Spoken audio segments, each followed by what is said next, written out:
Hello everyone, welcome back to the Black Hat Path. In the previous video, we covered the first 5 vulnerabilities of OWASP Top 10. We discussed broken access control, security misconfiguration, software supply chain failure, cryptographic failure, and injection, some of the most common vulnerabilities responsible for real-world web application attacks. If you haven't watched part 1 yet, I highly recommend watching it first because today's video continues directly from where we left off. In this video, we will complete the remaining 5 vulnerabilities of OWASP Top 10. By the end of this video, you will have a complete understanding of OWASP Top 10 and a strong foundation for the practical web security topics we will be covering next. So without wasting any more time, let's continue to the 6th vulnerability.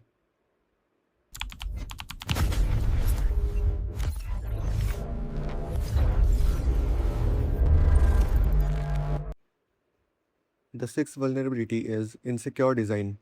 This vulnerability is little different from the others we have discussed. Most vulnerabilities happen because developer makes mistake while writing code, but insecure design happens much earlier, even before the first line of code is written. Imagine you are constructing a house. You use the best quality cement, strong bricks, and experienced workers. But while designing the house, you forget to include a main entrance lock. No matter how well the house is built, it's still insecure because the design itself is flawed. The same principle applies to web applications. For example, imagine a login page that allows unlimited password attempts.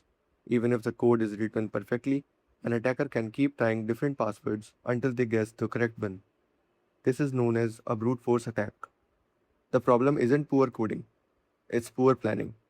Another example is allowing user to upload files without deciding what type of file should be accepted or where they should be stored. If security isn't considered during the design phase, attackers may find a way to misuse the application even if there are no coding bugs. That's why modern software development follows the principle of security by design. Instead of adding security at the end, developers should think about the security from the very beginning. Before asking, can we build this feature, they should ask, can we build this feature securely? Remember this, good security starts on the whiteboard, not after deployment. Now let's talk about one of the most important parts of any website, that is authentication. Authentication simply answers one question: who are you? Whenever you log in into your email, social media account, online banking, or shopping website, the application first authenticates your identity. But what happens if this process is weak? Imagine a website that allows password like 123456, password admin123. These passwords can be guessed within seconds. Now imagine that same website doesn't use multi-factor authentication or MFA.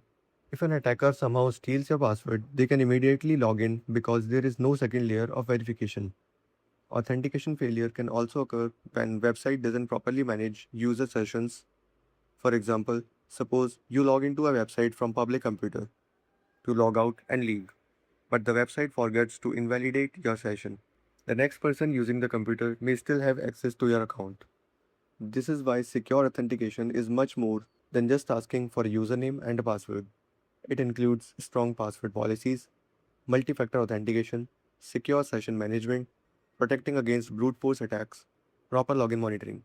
Authentication is the first line of defense between attackers and your personal information. If authentication fails, everything behind it becomes vulnerable. Now let's look at another interesting scenario. Imagine your phone receives a software update. You trust the company, so you install it immediately. But what if the update secretly contains malicious code? That's exactly the type of risk covered under software or data integrity failure. Modern applications constantly receives updates. Developers download libraries, organizations install patches, CI/CD pipeline automatically deploy new version.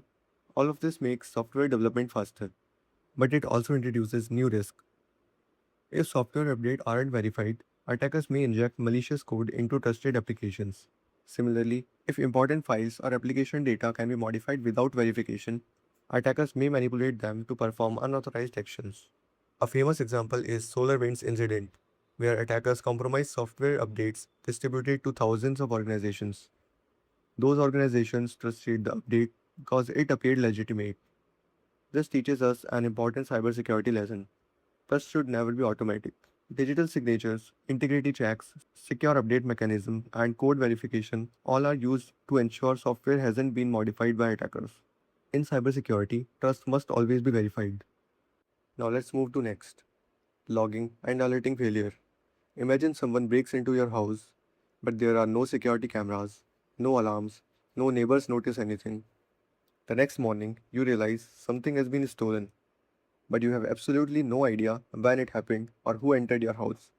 That's exactly what happens when organizations don't maintain proper security logs.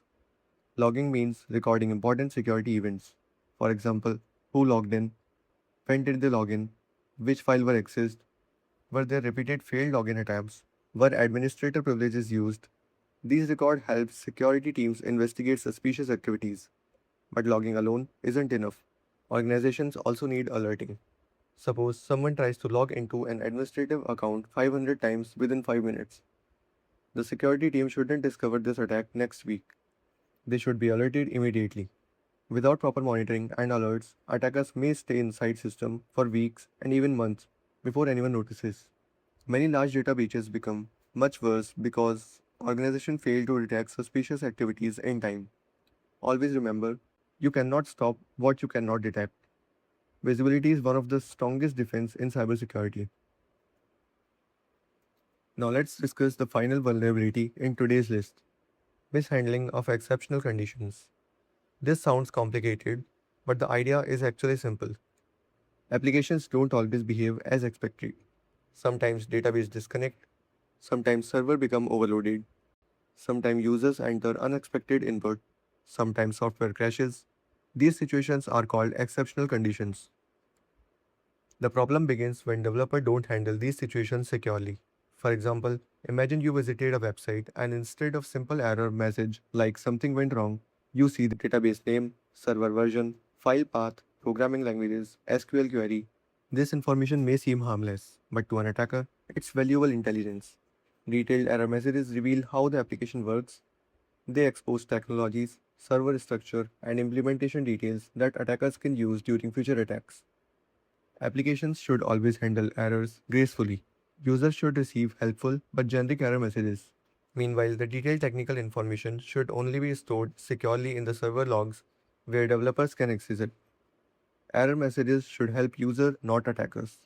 And with that, we have successfully completed the OWASP Top 10. Remember, the purpose of learning OWASP isn't just to memorize these 10 vulnerabilities. It's to understand how real-world web applications become vulnerable and more importantly, how those vulnerabilities can be prevented. These concepts form the foundation of web application security and you will see them again and again throughout the cybersecurity journey.